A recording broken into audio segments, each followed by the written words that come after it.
Meus amados irmãos, bom dia, graça e paz para todos vocês. É bom demais ser pai, mas dizem que é bom demais mesmo ser avô e ser avó. Espero poder também chegar na minha época e experimentar essa bênção aí de ser vovô e de ser vovó. Parabéns, tá? A todos vocês. A igreja não seria realmente a mesma sem a presença daqueles que são avós que com a sua sabedoria ensinam os mais jovens. Maravilha. E sabem como ninguém sobre o tema que a gente vai conversar nessa manhã, que é a respeito da disciplina. Deixa eu só confirmar aqui, será que tem uma extensão que, caso a bateria aqui do computador chegue ao final, essa bateria não está muito boa, poder usar? Só para saber, se não tiver, a gente improvisa aqui.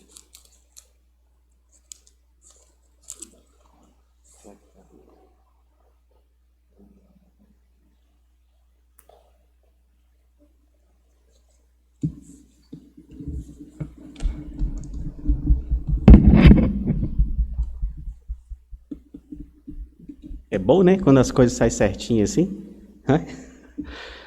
Agora, quando sai diferente, a gente já fica tudo aborrecido, né? Que bom. O pastor Adriano e o pastor Rafael não estão presentes aqui. Eles estão passando por um momento também de descanso, de uma pequena férias, um repouso. E hoje pela manhã e à noite também estarei com vocês. Era para eu ter dado essa aula já alguns domingos atrás, concluindo aquela série de estudos que estamos fazendo, que fizemos no livro As 9 Marcas de uma Igreja Saudável, do pastor batista americano Mark Dever. E a mim coube fazer a última aula, que é sobre o tema da disciplina eclesiástica.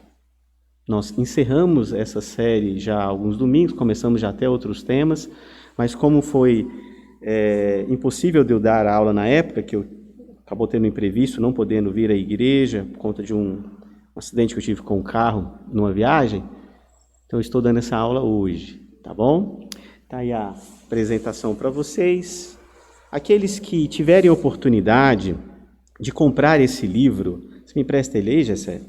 Tiverem oportunidade de comprar esse livro, façam, irmãos, é muito bom. As 9 Marcas de uma Igreja Saudável. Caso você queira ter uma apresentação mais resumida desse livro em áudio, você pode também entrar lá no site da editora Fiel. Você faz um cadastro nesse site, você não paga nada por isso, e eles vão te disponibilizar o audiobook, o livro em áudio. Não um livro completo, é um livro um pouco mais resumido. É um livro anterior que o Mark Davis escreveu, no qual ele aborda as 9 marcas, mas depois ele escreveu esse especificamente sobre as 9 marcas e aprofundou um pouco mais. Muito obrigado, Zé. Então, nesse livro tem também esse tema. A nossa aula de hoje é baseada no livro, não é uma exposição literal do livro. Nós usamos a liberdade até de mudar, ou discordar, aprofundar, complementar, aplicar o nosso contexto da igreja presbiteriana, especificamente a nossa igreja aqui no Brasil, e a primeira igreja presbiteriana, né, a nossa igreja.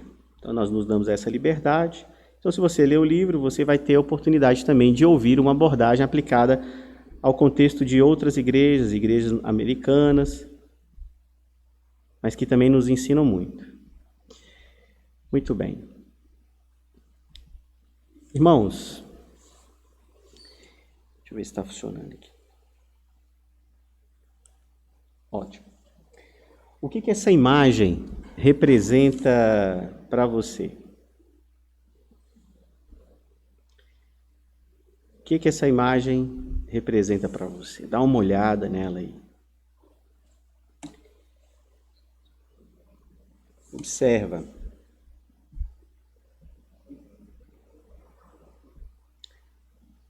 Parece que essa essa pessoa não está para bons amigos, não é?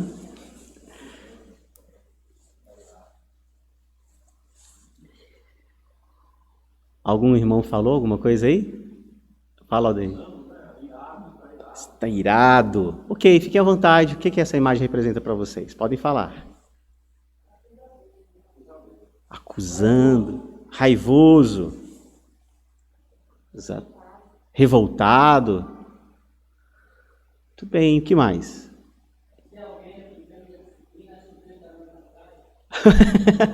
Olha só, então algumas pessoas já estão se recordando, né, de algumas marcas aí do passado, onde a disciplina eclesiástica poderia estar sendo aplicada de uma forma, vamos colocar aqui, princípio errada. É assim que a gente vê.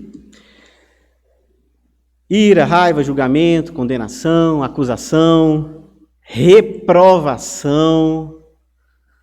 A grande maioria dos cristãos modernos, eles, quando pensam na disciplina eclesiástica, pensam dessa forma. É isso mesmo. Ainda mais nos nossos tempos. Mas não é por menos, irmãos, porque a igreja não tem lidado muito bem com essa matéria. Felizmente, a igreja tem precisado, ela própria, ser disciplinada para aprender a disciplinar, porque ela mesma não tem sabido disciplinar. Ao longo da história, foi se perdendo essa maturidade e esse discernimento espiritual e essa autoridade para exercer a chamada disciplina bíblica ou disciplina da igreja, disciplina eclesiástica. E por conta disso, muita arbitrariedade foi exercida dentro da igreja. Talvez você que está aqui nessa manhã já tenha sido alvo dessa disciplina distorcida dentro da igreja, seja ela uma disciplina formal, aplicada por um conselho, por uma liderança, ou seja aquela disciplina velada, aquele olhar de reprovação, aquele telefonema do amigo da igreja que você não recebe mais, depois que ele descobriu, ela descobriu algo que você fez, que para essa pessoa é inadmissível continuar convivendo com você. Ou os comentários nas redes sociais, que hoje é muito comum, alguém faz algo e todo mundo vai lá para as redes sociais e começa a falar e emitir opiniões sobre a vida das pessoas. É verdade que para muitos a disciplina eclesiástica, e não é por menos, assumiu essa conotação muito negativa, porque a igreja já errou bastante ao longo da história. Deixa eu dar um exemplo para vocês. Há um livro chamado Maravilhosa Graça, escrito pelo Philip Yancey. Nesse livro ele retrata a história de um pastor que trabalhava com resgate de pessoas que viviam nas ruas, envolvidas com drogas, com prostituição nos Estados Unidos. E ele uma vez abordou uma mulher viciada em drogas, dependente de drogas, moradora de rua, esquelética, maltrapilha, e ele percebeu que aquela mulher estava já num estado tão deplorável físico que ninguém mais tinha qualquer tipo de interesse de ter um programa sexual com aquela mulher em troca de dinheiro. Então ela não conseguia mais vender o seu próprio corpo para obter dinheiro e comprar drogas. E ela passou a usar o seu filho pequeno e oferecer o seu filho pequeno para ter sexo com as pessoas, para que ela pudesse obter algum recurso e continuar mantendo o seu vício. Irmãos, isso é terrível, não é? Isso é o estado mais baixo, mais vil que alguém pode chegar de oferecer o seu próprio filho à prostituição para continuar mantendo um vício. Mas é interessante que esse pastor virou para essa mulher e disse assim: por que você não sai dessa vida Porque a igreja pode te ajudar. Por que você não procura uma igreja? Por que até agora você não procurou uma igreja? Porque lá eles podem te ajudar, eles podem te mandar para um lugar de tratamento, eles podem cuidar de você, cuidar do seu filho. Por que você não procura uma igreja? E ela virou e disse assim, para quê? Para eu me sentir pior do que eu já me sinto? Vejam que às vezes não é apenas os membros de uma igreja que já foram alvos de uma dura e injusta disciplina, mas também muitas pessoas que vivem neste mundo, veem a igreja, nem sempre como uma comunidade que acolhe em amor e cuida e trata das pessoas de uma forma bíblica, santa e verdadeira. Mas muitas vezes a própria igreja passa uma imagem de uma comunidade que é aquela expressão ali, de só apontar o dedo, de só condenar, de só julgar, de só repreender, de só reprovar. Mas a disciplina eclesiástica não é isso. Portanto, nessa manhã eu quero desmistificar o que seria a disciplina eclesiástica para nós e nos fortalecermos nessa bênção que faz parte da nossa tradição de fé, que faz parte da vida da igreja. Deixa eu dar um exemplo para vocês nesse livro aí que ficou muito conhecido na história da igreja evangélica, chamado É Proibido, para vocês terem um exemplo do público interno, dos membros da igreja, quando a disciplina eclesiástica ela é aplicada de forma indevida. Esse livro está fazendo uma crítica, principalmente às igrejas pentecostais, que abusaram, estou dizendo que as igrejas pentecostais em geral fizeram isso, mas ele tira esse exemplo de igrejas pentecostais em que fizeram um abuso do que seria a disciplina eclesiástica. E ele apresenta algo que ele extraiu e descobriu em uma igreja sobre a punição de irmãos que iam para a praia ou iam para um clube tomar banho numa piscina. Vejam lá, né? Ir à praia ou piscina pública, ficar seminu e tomar banho, só assistir aos banhistas e ficar no seu traje normal vendo o pecado. Isso não é invenção, isso foi extraído lá de uma igreja, das normas de condutas, de usos e costumes de uma igreja. Então, se a pessoa vai para a praia, mora lá na praia, no litoral, mas se ele vai para o mar e toma banho, isso é um pecado. Vejam aqui que está dizendo no final aí da descrição, né? Vendo o pecado, isso é um pecado. Se ele toma banho, é um pecado, tem punição. Se ele não toma banho, mas se ele fica só assistindo, tem uma punição também, é pecado também. E se ele é um líder, a punição é mais severa. E em todos esses casos, a punição pode ir de alguns meses até a própria exclusão. Uma pessoa pode ser excluída da igreja se ela foi para a piscina do clube e tomou um banho ou ficou assistindo outras pessoas tomarem banho, e se ele fez isso por mais de uma vez, ele é passível de ser excluído da igreja. Vejam só que não é à toa que muitas pessoas, quando pensam na disciplina eclesiástica, a disciplina na igreja, já torcem o nariz assim, porque se recordam de todo esse excesso que muitas igrejas praticaram. Como eu falei, esse é um tema que nós temos que aprender muito, amadurecer muito, porque a igreja tem sofrido tanto pelo abuso, mas também quanto por abrir mão da disciplina eclesiástica. Ok? E por que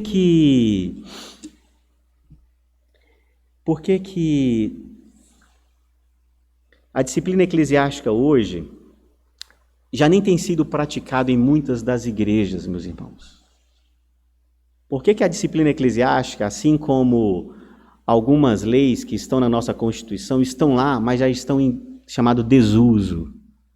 Por que na verdade a gente ouve pouco falar de que dentro da igreja tem se praticado a disciplina eclesiástica, que irmãos e irmãs têm sido chamados à sua responsabilidade diante da comunidade e diante de Deus, e essa disciplina tem sido exercida. Desde o século XVI, nós temos sofrido uma influência enorme do que nós chamamos de uma busca pela autonomia humana, fruto de todos esses movimentos filosóficos que vêm desde o Iluminismo até o nosso tempo, aonde, é isso que eu quero chamar a sua atenção, aonde cada indivíduo, ele é o detentor da sua própria verdade e autonomia. Isso significa, em outras palavras, que da minha vida cuido eu e ninguém deve se meter com isso. Esse individualismo tão forte e tão presente hoje na nossa sociedade é um dos principais causadores da falta de disciplina eclesiástica na vida da igreja. E não só da igreja, é um reflexo que vem desde a sociedade. Várias leis do nosso país têm sido afrouxadas por causa desse individualismo. Como, por exemplo, a alteração na lei do divórcio, que foi, alguns anos atrás, consumada. Antes, uma pessoa, para pedir o seu divórcio, ela passava por um processo de, primeiro, tentar uma restauração diante das autoridades judiciais, depois se passava um período, era necessário um tempo, né? Um interstício, para que, quem sabe, esse casal quisesse retomar, voltava o relacionamento, e só depois de constituindo advogados e de passar por um processo, um certo modo complexo, fazia o quê? Aceitava-se o divórcio. Isso acontecia no nosso país há pouco mais de 10 anos atrás. Era uma disciplina acontecendo ali. Hoje não. Hoje existem casos sumários que a pessoa casa hoje e divorcia amanhã. Hoje, se uma pessoa contrair matrimônio, registrar o seu casamento, ela pode imediatamente também constituir o seu divórcio. Foi assim que aconteceu com aquele Ronaldo Fenômeno, quando casou com aquela modelo. Pouquinho tempo depois ele já pediu o seu divórcio. Por quê? Por causa dessa presença do individualismo, de que da minha vida eu mando e ninguém mete o bedelho, e ninguém tem autoridade para falar como eu devo viver, e da minha vida faço o que eu quero. E quando eu coloco então dessa forma, e penso sobre a igreja, realmente, a disciplina eclesiástica ela vai sendo uma matéria jogada debaixo do tapete. Veja só essa charge, vejam só, por favor, essa charge, o que ela expressa. Eu vou ler aqui para vocês, que eu acho que está bem pequenininho ali, né? Ei, formiga, você está trabalhando feito uma maníaca. E o que é que ganha com isso? O que a colônia tem feito por você ultimamente? E os seus sonhos? Você não deve nada a ninguém. Deixe que os outros se virem. Vá embora, se descubra, expresse a sua individualidade. Aí, agora ele está pensando consigo, né? Se elas ouvirem, acaba nosso problema com as formigas. Olha só, muito legal essa charge, porque esse personagem, ele usa toda essa filosofia do individualismo para convencer a formiga de que ela não precisa daquela colônia, ela não deve dar satisfações para aquela colônia, ela deve viver como ela quiser, ela deve ir atrás dos seus sonhos.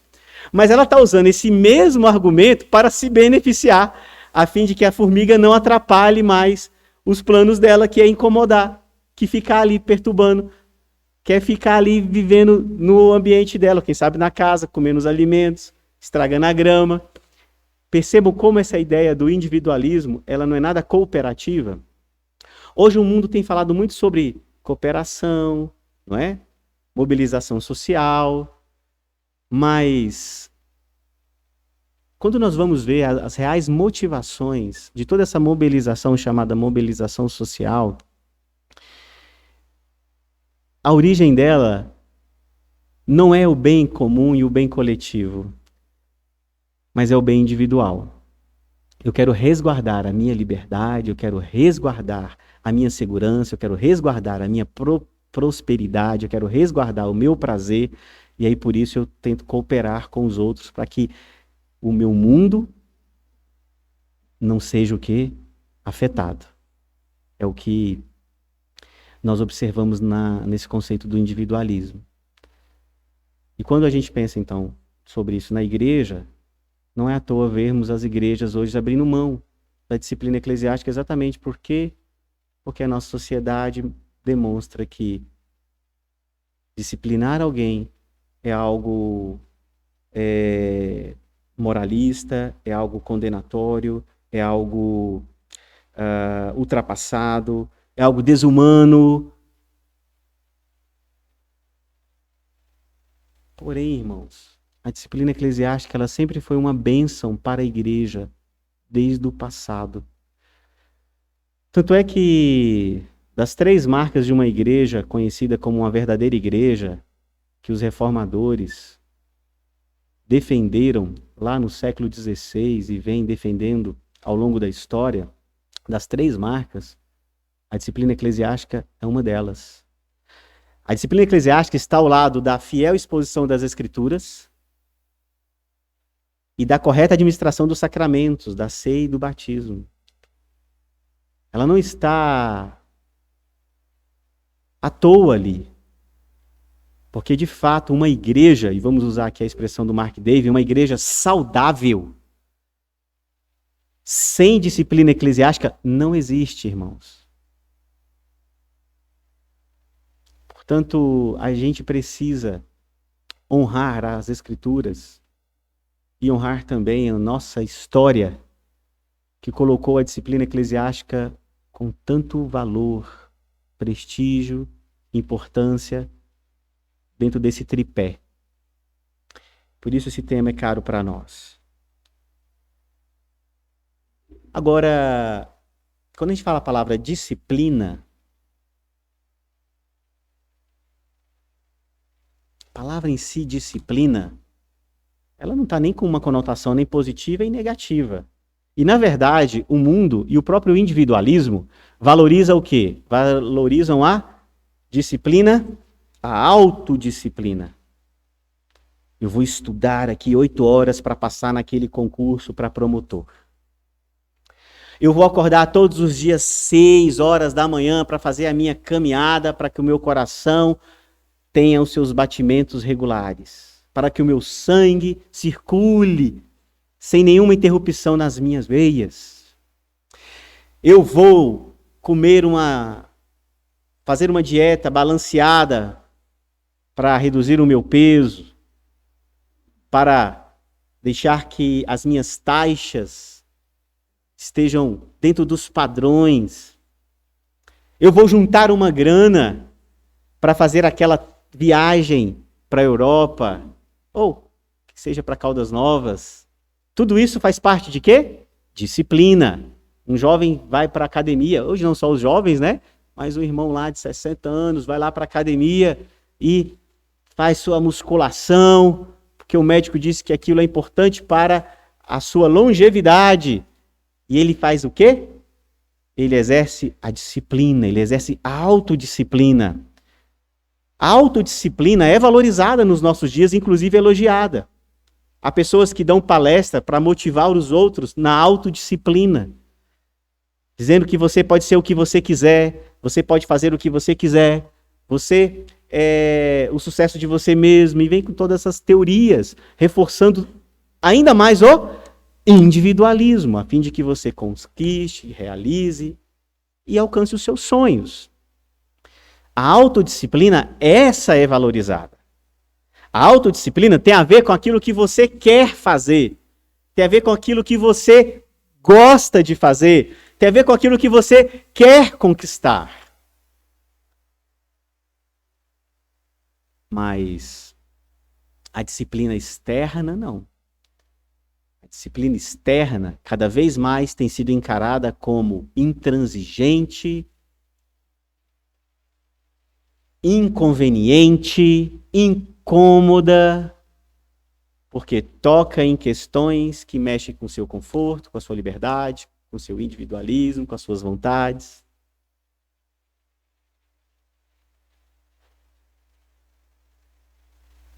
Entendem?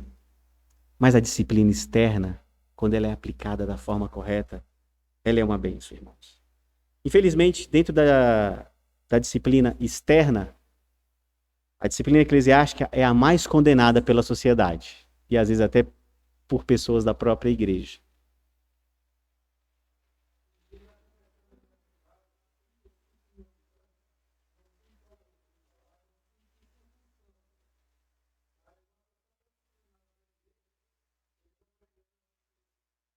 E isso tem acontecido com muita frequência. Nos Estados Unidos, isso já é uma coisa comum. Aqui no Brasil, já começa a ser algo que começa também a se tornar comum entre nós. Mas nos Estados Unidos isso já é muito comum. Existem diversos processos lá. Igrejas hoje americanas, elas já têm advogados que trabalham pela igreja para a igreja se defender em muitas dessas causas, porque lá a briga já está a um nível já de anos. Mas aqui no Brasil já se começa também a apresentar essas manifestações de pessoas que se disseram ofendidas pela igreja por causa da aplicação da disciplina eclesiástica. E aqui vou já defender, vamos dizer, a disciplina bíblica correta, mas essa pessoa, diante dos padrões da sociedade, ela julga que a igreja foi abusiva, excessiva, que não poderia expô-la dessa forma, ou que o que ela está fazendo não é nada diferente do que a maioria das pessoas no mundo faz. Por exemplo, se eu for descoberto como alguém que frauda o imposto de renda, eu sou pastor, fraudo o imposto de renda, eu deveria ser disciplinado pela igreja. Eu deveria ser disciplinado pela igreja. Se um membro fosse descoberto como alguém que frauda o imposto de renda, deveria ser disciplinado pela igreja, porque a Bíblia nos ensina que nós devemos dar a César o que é de César e a Deus o que é de Deus. Nós deveríamos ser justos e coerentes com as leis da nossa sociedade que regem a boa convivência. E outra, não há nenhuma autoridade na terra que não foi estabelecida nos céus. Pode falar, Paulinho. Muito bom, Paulinho. E irmãos, eu deveria ter sido disciplinado. Agora, quem é que é disciplinado na igreja porque sonegou o imposto de renda, fraudou o imposto de renda? Estão vendo como a disciplina eclesiástica, às vezes, foge completamente da realidade do nosso dia a dia, da nossa vida e do que a gente faz? E deveria ser uma coisa séria e cara para nós? Vamos receber um novo membro na igreja. Irmão, como é que está a sua vida financeira diante da sociedade? A gente está preocupado, às vezes, só com o dízimo que esse irmão vai dar na igreja, né? Mas como é que está a sua vida aí fora, diante da nossa sociedade? E às vezes uma pessoa pode se sentir ofendida porque não foi recebida como membro, porque estava devendo aí o aluguel há 6 meses e não paga, e a igreja não quis receber ele como membro, ou então foi disciplinado por causa disso, e essa pessoa coloca a igreja na justiça porque expôs essa pessoa. Outro dia, os membros aqui da igreja foram comunicados pedindo a eles uma autorização para que a igreja possa manusear, guardar e usar em situações específicas dados pessoais de vocês. Endereço, telefones e tal. Por quê? Porque existe agora uma lei no nosso país que foi mais ainda reforçada por causa desse individualismo de que ninguém tem autoridade de expor dados em uma igreja, por exemplo, não tem autoridade de usar os seus dados pessoais a não ser com a sua autorização. Então, se a igreja vê que é o seu aniversário, mas você não quer divulgar quantos anos você tem, vocês não têm esse problema aqui, né? Todo mundo aqui fala a idade numa boa, nenhuma das irmãs aí tem dificuldade de falar a idade não, né? Mas suponhamos que esses seus dados demonstram lá a sua data de nascimento e fala lá que você tem X anos. Aí o que você vai fazer? Aí se você está ofendido por aquilo, porque você não quer expor a sua idade, processa a igreja. Estou dando exemplos aqui mais genéricos, mais bem abstratos e talvez até um pouco irreais. Mas não se engane, cada dia mais as pessoas têm se sentido invadidas no seu individualismo. E nós vamos ver que a disciplina eclesiástica, ao contrário, ela não é um mal, ela é um bem para a igreja. E o que seria a disciplina eclesiástica? É a responsabilidade que a igreja tem de corrigir os membros que praticam o que é contrário ao que a palavra de Deus ensina. Isso é disciplina eclesiástica ou disciplina bíblica, tá bom? Não pode ser coisas que a igreja inventa ou que alguém invente. Ir tomar um banho na praia é uma invenção, uma arbitrariedade, um excesso. Mas a disciplina eclesiástica é a responsabilidade que essa igreja tem de corrigir os membros que praticam o que é contrário apenas e apenas ao que a palavra de Deus ensina. Todas as regras, normas de conduta de uma igreja local, princípios de membresia, tudo isso tem que estar relacionado e subordinado ao que as Escrituras ensinam. A igreja não pode impor nada sobre os seus membros, que aquilo não seja apoiado pelas Escrituras. Quando a disciplina eclesiástica ela é compreendida biblicamente, irmãos, a igreja de Cristo ela é edificada. Os nossos antepassados, como eu falei para vocês, eles não abriram mão disso. Não abriram mão. Nem nós também devemos abrir. Vamos ver algumas passagens bíblicas que falam a respeito, então, da disciplina eclesiástica. Vocês fiquem à vontade para perguntar. O primeiro texto que eu queria chamar a atenção de vocês é esse.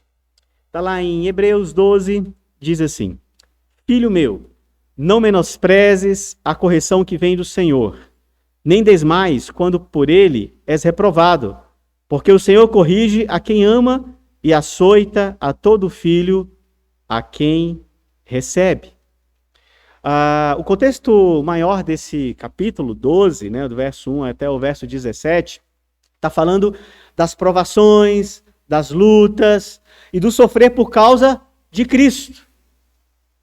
Pelo fato de sermos cristãos, nós passamos por muitas duras penas, sofrimentos, perseguições e uma série de outras coisas. Mas pelo fato também de sermos filhos de Deus e sermos cristãos, o próprio Senhor também nos corrige, também nos disciplina. E ele faz isso por quê? Ele faz isso porque ele nos ama. Deus ele não faz vistas grossas para o pecado ou o pecador. Percebam isso, irmãos. Deus lida de forma séria com o pecado e também com o pecador. Veja que Deus nos corrige para o nosso bem. Queria que vocês abrissem lá em Hebreus 12.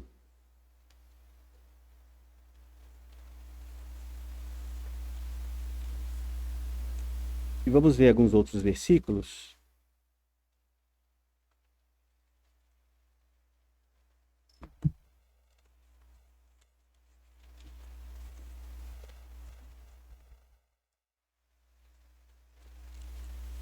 Hebreus 12.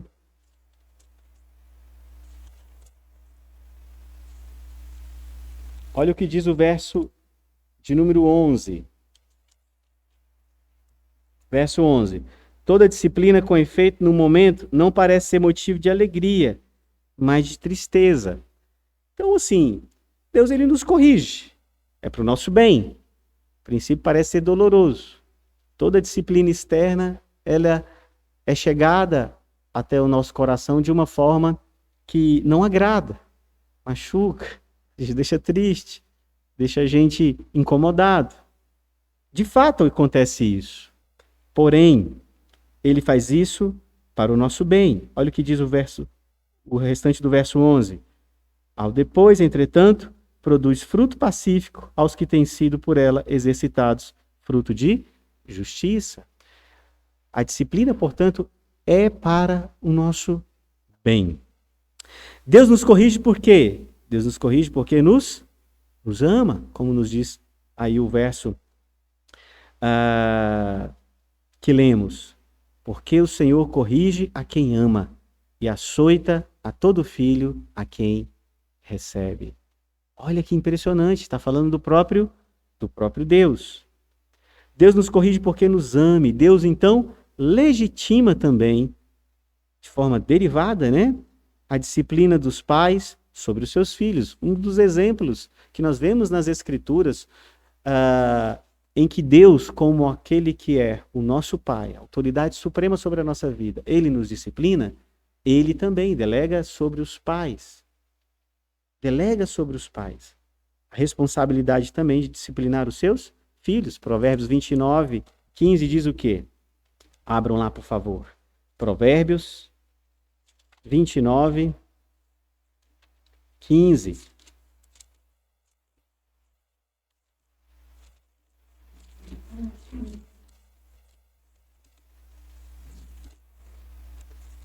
Vamos ler juntos? Provérbios 29, 15 diz assim: a vara e a disciplina dão sabedoria, mas a criança entregue a si mesma vem a envergonhar a sua mãe.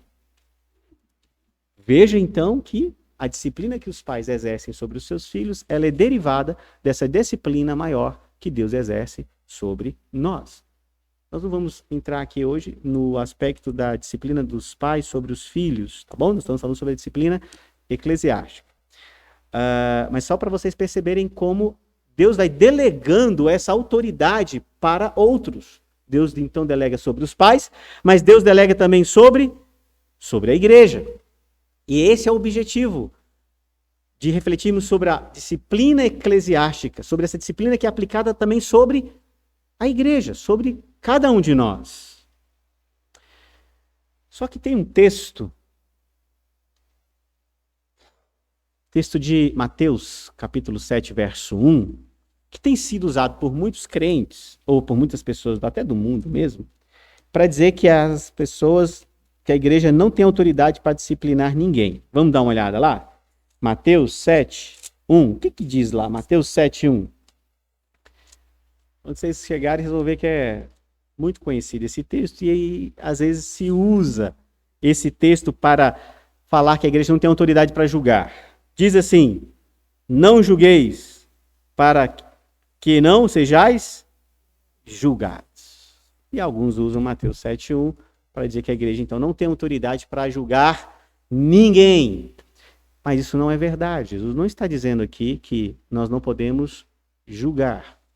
A acusação de Jesus aqui é contra aquele que se sente superior ao seu irmão, que se sente superior ao próximo e se sente juiz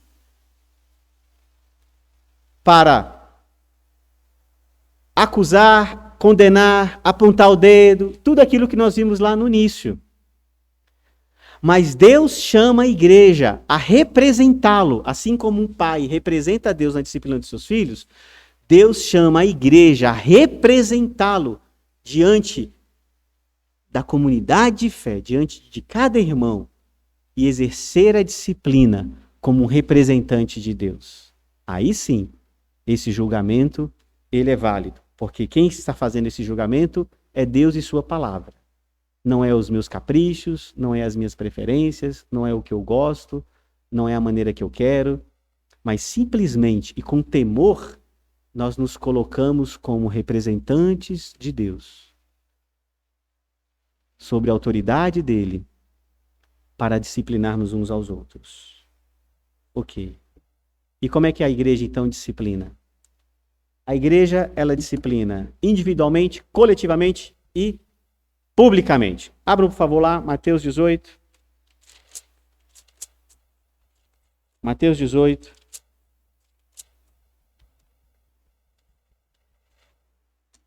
Versos 15, 16 e 17. Mateus 18, versos 15, 16 e 17. Vamos lá, analisar com bastante atenção esses 3 versículos. Diz assim, primeiro, a igreja disciplina, primeiramente, como? Individualmente. Nós temos a responsabilidade de nos disciplinarmos individualmente. Diz lá o texto. Se o teu irmão pecar contra ti, vai arguí-lo entre ti e ele só. Se ele te ouvir, ganhaste teu irmão. Então, se dentro dos nossos relacionamentos na igreja, eu e você descobrimos que tem alguém que está vivendo contrário ao que as Escrituras ensinam, temos a responsabilidade, temos o dever de procurar esse irmão e arguí-lo. Seja ele ter ofendido a nós diretamente, seja ele estar vivendo de uma maneira incompatível com as Escrituras, está vivendo na prática de algum pecado, e que você fique sabendo, mas que a igreja não fique sabendo, você tem a responsabilidade de procurar esse irmão. Você. Não estou dizendo que você tem que ligar para o pastor e dizer, pastor, e descobrir que fulano de tal está vivendo assim. Não. É você que tem a responsabilidade. Se isso não se tornou notório, público, você tem a responsabilidade de procurar essa pessoa e conversar com ela e chamá-la a atenção em amor, para que ela se arrependa do seu pecado e para que ela mude a sua conduta.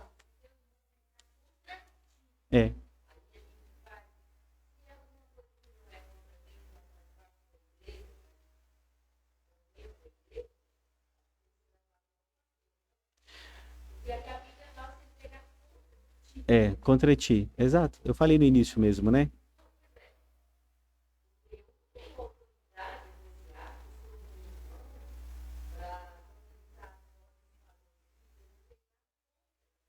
Fez. É isso que eu queria explicar para a senhora. Contra você, se essa pessoa pecou em algo diretamente contra você, ela lhe ofendeu especificamente. Mas além disso, esse contra ti também representa contra a igreja, contra aquilo que fere a igreja, contra aquilo que escandaliza o nome do Senhor, contra aquilo que macula o seu testemunho. Todos nós temos a responsabilidade de arguir aquele irmão em relação àquela falta. Agora, claro, tem coisas que eu vou saber, e você não vai saber. Aham.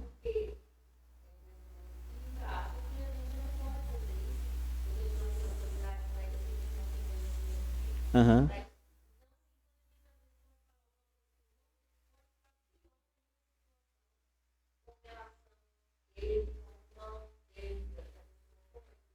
Uhum. Vou dar um exemplo para você, prático, para você ver como todos nós temos essa responsabilidade. O pecar contra você, o texto é verdade. Ele fala, primeiramente, nessa primeira pessoa, você. Mas por que contra você? Por que se uma pessoa do mundo fizer isso contra você, vai ficar por isso mesmo? Não vai mudar a circunstância. Por que talvez nem essa pessoa do mundo você vai lá procurar uma retratação contra ela? Talvez, né? Não vá procurar porque ela mesma não está preocupada com isso. E por que esse irmão você vai procurar? Por quê? Olha o que diz o texto aqui. Se teu irmão pecar contra ti, vai arguí-lo entre ti e ele só. Se ele te ouvir, ganhaste a teu irmão. Ganhaste a teu irmão. A questão aqui não é apenas a reparação desse irmão com relação a mim, mas é a minha preocupação com a restauração desse meu irmão diante de Deus. É muito maior do que simplesmente aquilo que ele me ofendeu. Tem a ver com a vida dele diante do Senhor. Então isso implica a ofensa que ele cometeu contra mim, a vida que ele está vivendo, que não condiz com o Evangelho. Eu tenho uma responsabilidade com isso. Eu tenho um dever com isso. E sim, ele está pecando contra mim no sentido de que ele está pecando também contra a igreja. Ele está pecando contra a vida e a santidade da igreja. Ele está pecando contra as Escrituras. Eu tenho, sim, uma responsabilidade. Ele está difamando o Evangelho, ele está distorcendo diante do mundo o que é ser um verdadeiro cristão. Sim, eu tenho essa responsabilidade. Veja que nesse primeiro caso, não fala que eu já tenho que pegar para esse irmão e levar à autoridade da igreja. Não, eu tenho que ir lá e conversar diretamente com ele. Por que será, então, que com esse irmão que eu tenho que conversar diretamente com ele, porque ele me ofendeu, por que eu não posso conversar diretamente com ele porque ele está vivendo numa prática que não condiz com o evangelho? Por que eu já tenho que, já de imediato, transformar isso público? Porque se eu deixo de arguí-lo, o que eu faço? Eu já torno público, eu já compartilho com a liderança da igreja. Então não é só eu, agora já são 2 e 3. E o texto está me dizendo que é em uma escala do individual ao coletivo. Eu já pulei a etapa. Eu já fui num grupo menor. Não levei ainda diante do conselho, mas já levei para 2 irmãos, ou pelo menos já comuniquei o pastor. O texto não está dizendo que eu devo fazer isso. O texto está me dizendo que eu devo o quê? Devo arguí-lo. Na Bíblia que nós temos aqui, né, essa palavra contra ti, ela está entre esses colchetes. E aqui aqueles que são mais zelosos com relação às versões e traduções e manuscritos bíblicos, apoiariam o que eu estou falando, até porque esse contra ti não diz que em todos esses manuscritos antigos esse contra ti ele está presente, né? Então em alguns está, em outros não está. Talvez possa ter sido acrescentado por algum copista. Mas independente disso, o contexto nos mostra que é primeiro do individual para o coletivo. Imagina que eu estou vivendo de uma maneira incompatível com a palavra. E o Gessé fique sabendo. Não foi contra ele. O texto me ensina que ele tem que falar primeiro comigo. E não ligar para o Adriano e falar, Adriano, Rafael, olha, o Márcio está vivendo dessa forma. Diz que a responsabilidade é primeiro falar comigo. Entende? Pode parecer que é muita responsabilidade sobre os membros, mas é isso mesmo. Todos nós. É verdade. Se é complicado para a senhora, imagina para mim. É complicado também, viu? É bastante.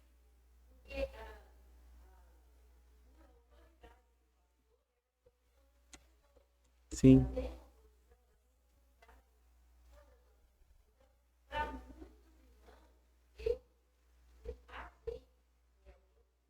Uhum.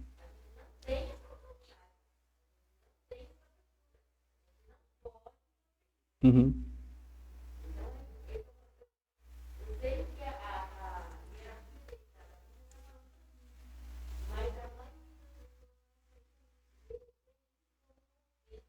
Entendo.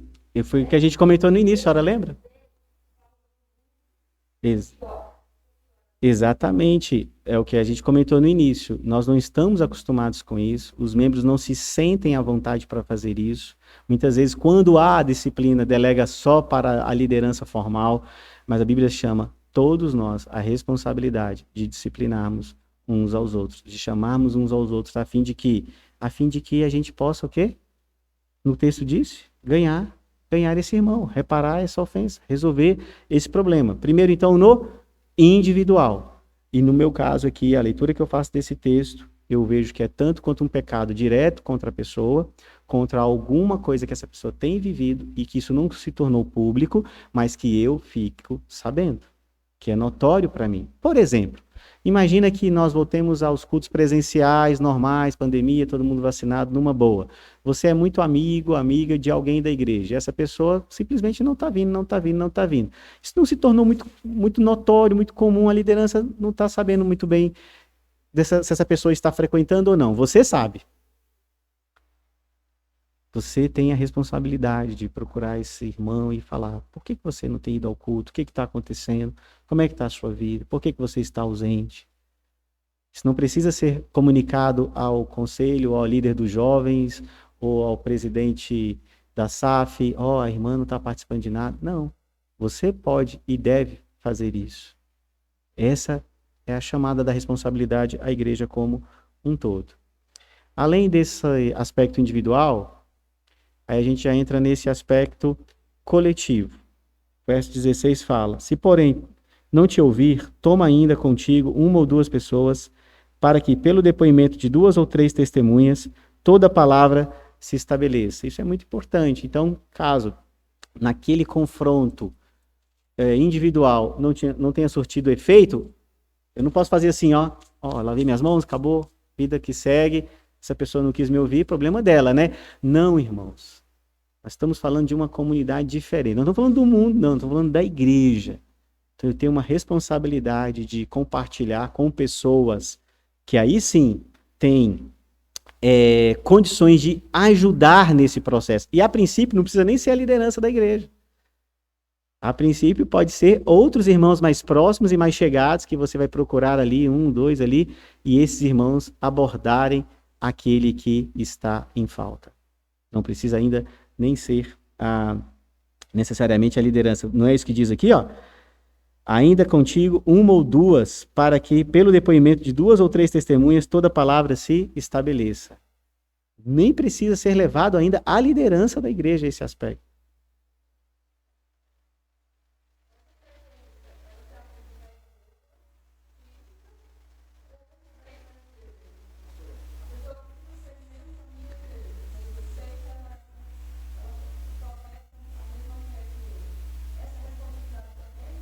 Sim, também. Ah, me perdoa.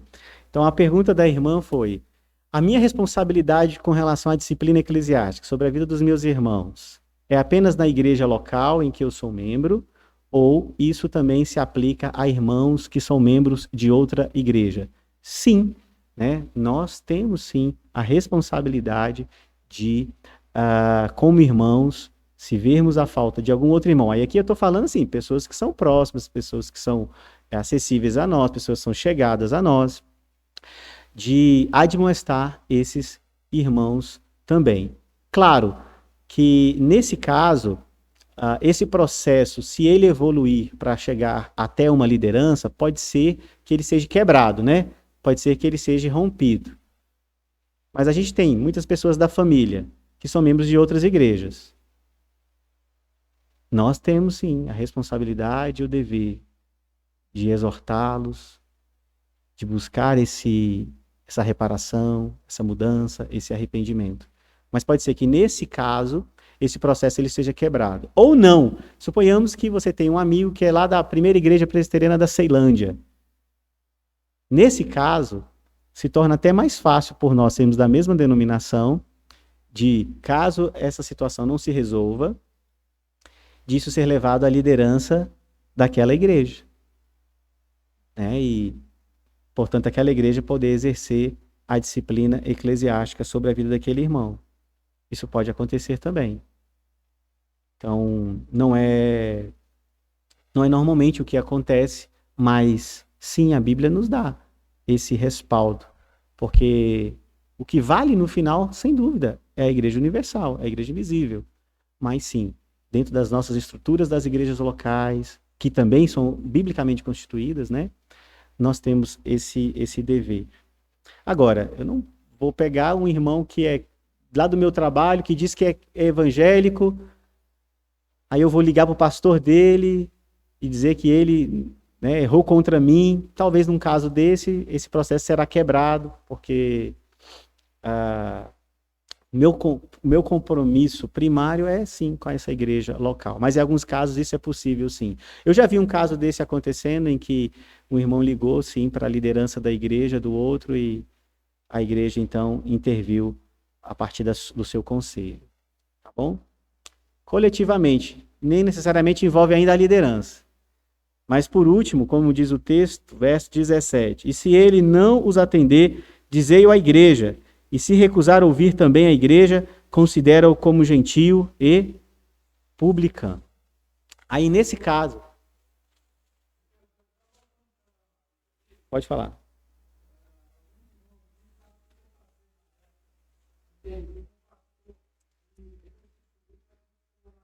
Aham. Uhum.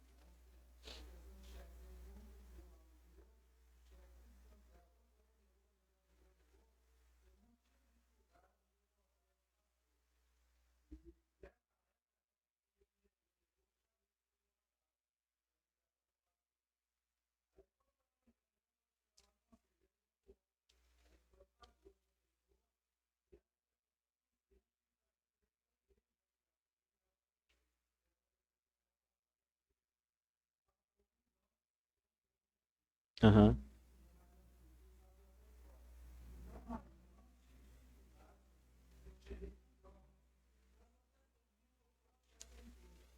Uhum. Interessante, né? Ok, interessante. Uma coisa importante a gente saber, irmãos, que esse processo, ele não é assim mecânico e tão redondo assim. Há casos em que é, será necessário, já na primeira situação, se comunicar o quê? A liderança da igreja. Por exemplo, um diácono, um irmão descobre que um diácono está vivendo em adultério. Não, irmãos, esse não é um caso que vai ser resolvido entre o diácono e aquele irmão que descobriu e conversou e os dois oraram e pediu perdão. Não, esse será um caso que vai ser tratado o quê? Pela liderança da igreja. Tá bom? Por quê? Porque existe um vínculo desse diácono como oficial da igreja, como membro eleito da igreja, existe um compromisso primário dele como oficial da igreja. Então, um caso como esse, ele será o quê? Ele será exposto à liderança da igreja. E aí a liderança da igreja vai ver as melhores formas bíblicas, maduras, santas e verdadeiras de tratar com essa disciplina, tá bom? Então, eu estou falando o aspecto bíblico e o processo bíblico, mas em alguns casos esse processo ele acontece de um modo, em outros casos ele acontece um pouco mais lento no outro, alguns já se resolve já no primeiro estágio, outros, mesmo esse irmão confessando no primeiro momento, deve ser levado publicamente, não é possível um pastor, por exemplo, né, ser encontrado como um estelionatário, isso não ser levado à liderança da igreja, tem que ser levado à liderança da igreja.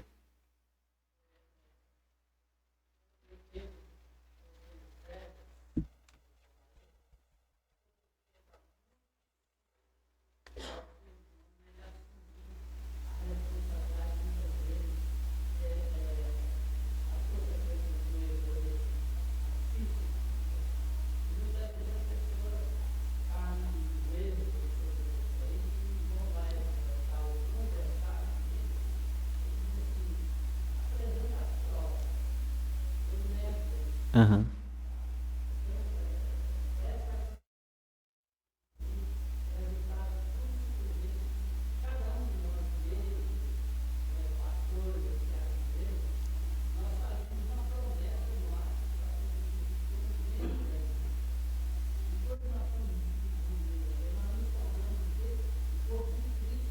Uhum.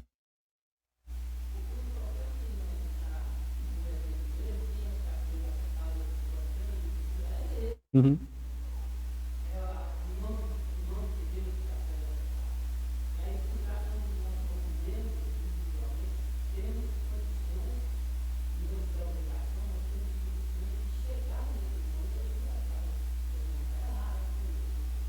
Exatamente. Exatamente.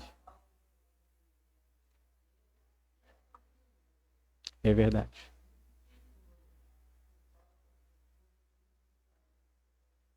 Exato. Uhum. Exatamente.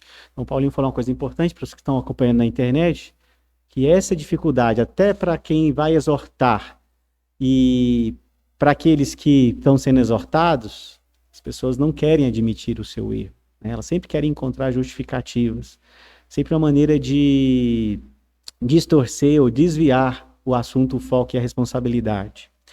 Irmãos, mas se nós não cuidarmos com isso, nós caímos num sério risco.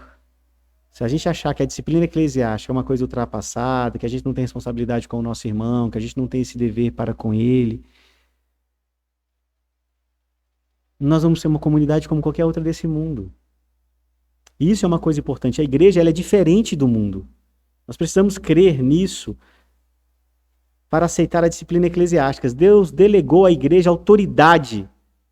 Deus delegou essa autoridade, uma autoridade, claro, relativa, mas delegou essa autoridade para disciplinar os membros do corpo de Cristo. Olha o verso 18, o que fala?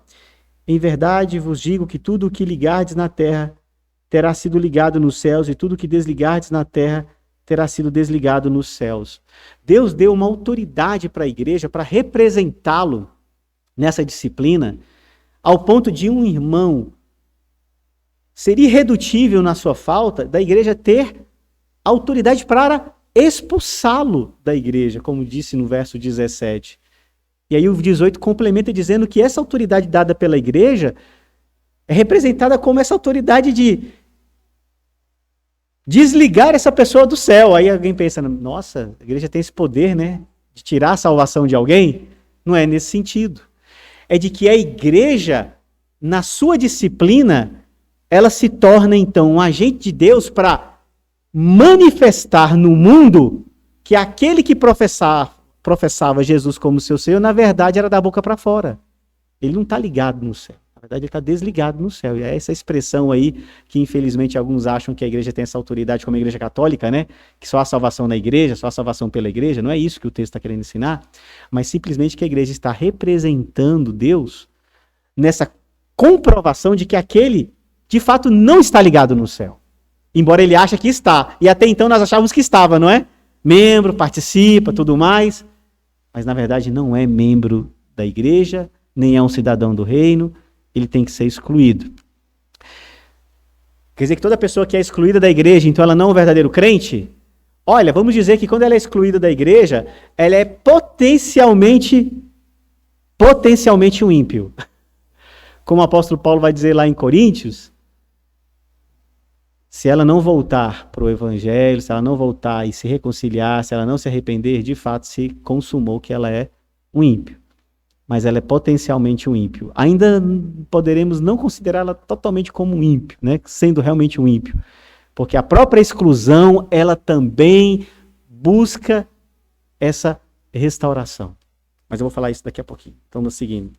Agora, por que a igreja tem que ser responsável pela disciplina eclesiástica e não tratar esse assunto como uma coisa menor? Por que a igreja tem que se importar com isso, irmãos? Porque a igreja é diferente do mundo. Se não for assim, o que acontece? Olha o que o Mark David diz. Olha que interessante. Se não podemos dizer como um cristão não deve viver, ou como os cristãos não podem viver, também não podemos dizer como ele deve viver. Eu não terei nenhuma autoridade sobre a vida dos meus filhos. A pregação não terá nenhuma autoridade sobre a vida da igreja para dizer para ela como ela deve viver, se nós, irmãos, não podemos dizer para uns aos outros como nós não podemos viver. Entendem como isso é sério? Se cada um, então, vive a sua vida do jeito que quiser e eu não posso me intrometer nos seus problemas, nos seus pecados, eu também não posso, como igreja, ensinar como cada um deve viver. Porque é exatamente ensinando como a igreja deve viver que eu vou cobrar se a igreja está vivendo ou não conforme a palavra de Deus. Isso é sério. Isso é muito sério. Por isso a disciplina eclesiástica deve ser tratada com urgência para nós. Se a igreja não tem essa autoridade para repreender em amor seus membros, toda a autoridade para defender a verdade bíblica cai por terra. E, para a gente ir para o final, por que praticar a disciplina eclesiástica? Por quê? Então nós já vimos lá no texto de Mateus, e aqui eu só vou reforçar, primeiro para ganhar o irmão. 1 Coríntios 5, peço vocês que abram, por favor, 1 Coríntios 5.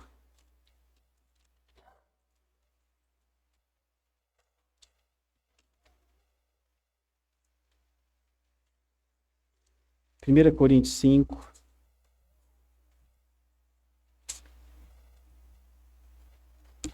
verso 1 a 5. 1 Coríntios 5, 1 a 5. Ouçam bem. Geralmente se ouve que há entre vós imoralidade tal como nem mesmo entre os gentios, isto é, haver quem se atreva a possuir a mulher de seu próprio pai. E contudo, andais vós ensoberbecidos e não chegastes a lamentar, para que fosse tirado do vosso meio quem tamanho ultraje praticou. Eu, na verdade, ainda que ausente em pessoa, mas presente em espírito, já sentenciei como se estivesse presente, que o autor de tal infâmia seja, em nome do Senhor Jesus, reunidos vós e o meu espírito, com o poder de Jesus, nosso Senhor, entregue a Satanás para a destruição da carne, a fim de que o espírito seja salvo no dia do Senhor Jesus. Olha só o que Paulo está falando aqui. Há um irmão nessa igreja vivendo em imoralidade. E o texto diz que esse irmão que está ali irredutível na sua prática, ele tem que ser o quê? Excluído. A palavra que entrega a Satanás é essa ideia de ser excluído da igreja. Ser considerado como um ímpio, como uma pessoa do mundo, como um filho de Satanás. E Paulo está fazendo isso por quê? Paulo está fazendo isso porque não ama? Paulo está fazendo isso porque tem alguma coisa pessoal contra esse irmão? Paulo está fazendo isso, como diz o final do verso 5, a fim de que o Espírito seja salvo no dia do Senhor. Paulo tem esperança ainda de que aquele que foi excluído, se ele se arrepender, ele de fato é um filho de Deus. E é essa própria exclusão e o sofrimento que sofrerá essa pessoa, se for um crente, sofrimento que esse crente sofrerá vivendo excluído da igreja, irmãos, o peso espiritual disso é muito sério. Às vezes a gente acha que ser membro da igreja faz a menor diferença. Tem gente aí que acha que pode ser crente só virtual, que pode ser um desigrejado, que não precisa se tornar membro. Irmãos, não se enganem. Não ser membro de uma igreja local, estar debaixo dessa autoridade, debaixo de uma liderança, isso traz, irmãos, consequências espirituais sérias para a nossa vida. Por isso que Paulo fala, exclua ele da igreja. Significa então que existia uma certa membresia na igreja. Não tinha o nome de todo mundo escrito lá não, mas todo mundo sabia quem era quem. E ao excluir ele da igreja, Paulo entende que haverá um peso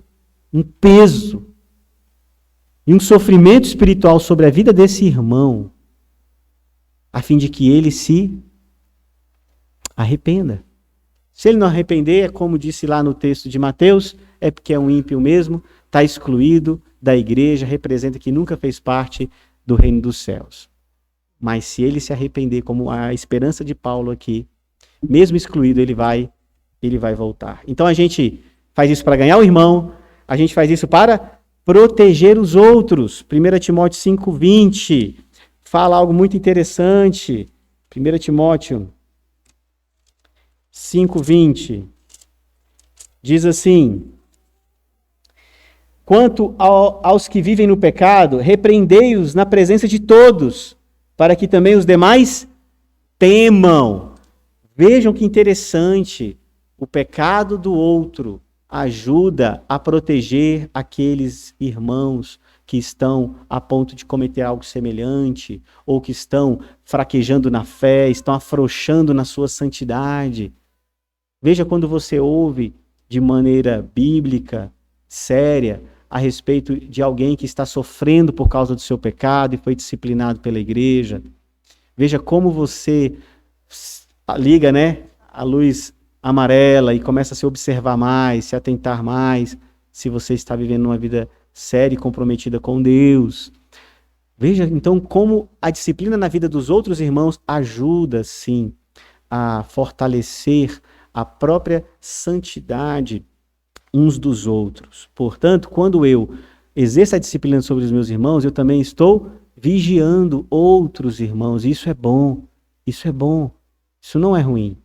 E por último, zelar pela pureza da igreja. Lá em Coríntios mesmo, versos 6 a 8, diz assim: não é boa a vossa jactância, não sabeis que um pouco de fermento leveda a massa toda? Lançai fora o velho fermento, para que sejais nova massa. Como sois de fato sem fermento, pois também Cristo, nosso Cordeiro Pascual, foi imolado. Por isso celebramos a festa, não com o velho fermento, nem com o fermento da maldade e da malícia, e sim com os asmos da sinceridade e da verdade. Então, esse fermento, que era uma massa azedada, que era inserida no restante da massa, ela comprometia a massa toda. E essa ideia desse fermento é descrita nas Escrituras como impureza, como coisa contaminada. E nós devemos então zelar também pela pureza da igreja. Devemos zelar pela pureza da igreja, porque zelando pela pureza da igreja, nós estamos zelando pela santidade e a pureza de cada um de nós. Devemos ter seriedade na recepção de novos membros. Devemos ser zelosos na formação da nossa liderança e devemos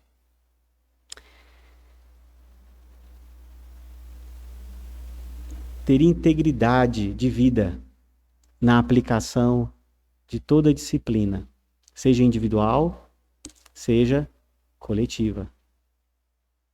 Quando você assume a responsabilidade pelo seu irmão, você vai se lembrar de orar mais por você, por ele e pela igreja. Você busca ter uma vida mais íntegra, mais séria, mais santa. E quando esse irmão se preocupa também com você, olha que bênção de você saber que existem guardiões da sua santidade, irmãos que zelam e se preocupam também com você.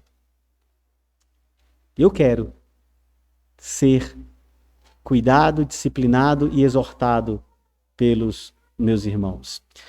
Nós aqui, os pastores, nós nos comprometemos a fazer algo entre nós que nós chamamos de uma prestação de contas. Nós nos encontramos uma vez ao mês para ter um encontro pastoral e nesse encontro nós abrimos o nosso coração, falamos da nossa vida, falamos de como estão os nossos relacionamentos, somos chamados à atenção, prestamos conta de tudo, da nossa santidade, das nossas finanças, do nosso relacionamento em família, do nosso tempo, da nossa devoção. E para não ficar apenas nesse encontro por mês, a gente divide ainda os pastores em dupla, para que ao longo da semana a gente tenha sempre um contato de ligar um para o outro e falar: e aí, Rafael, como é que você está? Tá tudo bem? Como é que está o seu relacionamento com a Júnia? Tem aproveitado? Como é que estão com os filhos? E vice-versa. Porque isso é bom, irmãos. Zelar por essa santidade dentro da liderança é zelar também pela santidade da igreja. Alguém quer fazer alguma pergunta para a gente ir para os nossos finalmente?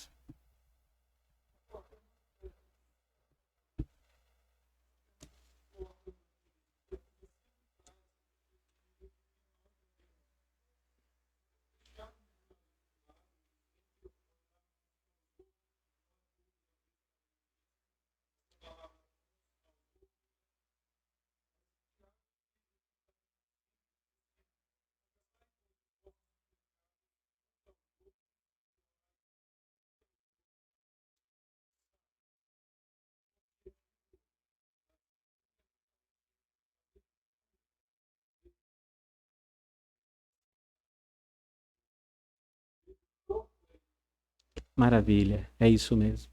Então o presbítero Gessé citou aquele texto maravilhoso da responsabilidade que todos temos de confessar os nossos pecados uns aos outros e orarmos uns pelos outros para sermos, e é interessante que o texto fala, curados, não só perdoados, porque esse perdão ele realmente traz restauração na nossa vida, traz cura.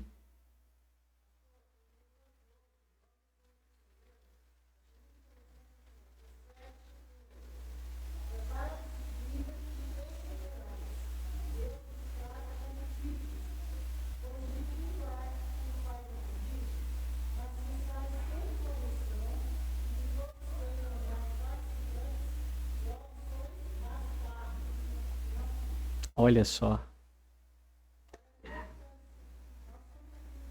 Filhos, irmãos, e não bastardos. Então, nossa irmã citou ali o texto de Hebreus, em que fala que, como filhos de Deus, Deus nos corrige. Porque se nós não somos filhos, nós somos bastardos. Algum de vocês, algum de nós que está aqui, algum de vocês que estão assistindo, quer ser um bastardo? Quer não viver debaixo dessa disciplina? Que todos nós queiramos não só viver debaixo dessa disciplina do Senhor exercida diretamente sobre a nossa vida, como também sobre aquela disciplina que Deus delega, representativa, tanto dos pais sobre a vida dos seus filhos, quanto da igreja sobre a vida de cada um dos seus membros. Irmãos, esse é um assunto que a gente tem que crescer muito, amadurecer. Há aspectos que a liderança da igreja precisa se conscientizar e assumir posturas em termos de aplicação da disciplina eclesiástica dentro da igreja. mas algo que você pode sair daqui e já exercer de maneira imediata.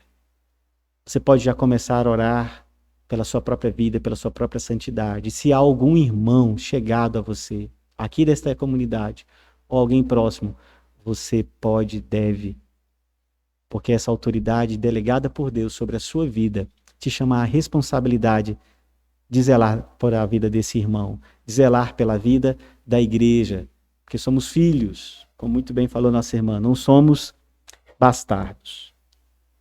Ok.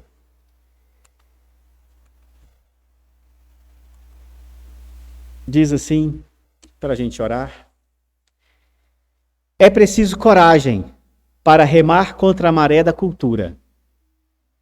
Coragem também é preciso para se distinguir como uma verdadeira igreja dentre tantas igrejas de mercado.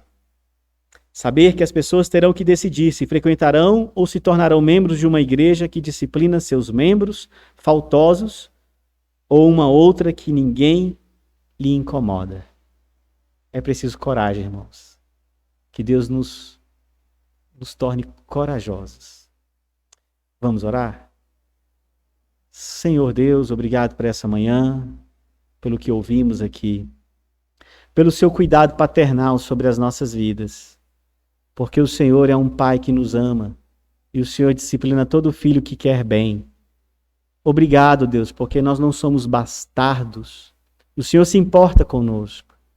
Deus, nos afasta de todo individualismo, de toda tentativa nossa de estabelecer uma autonomia humana.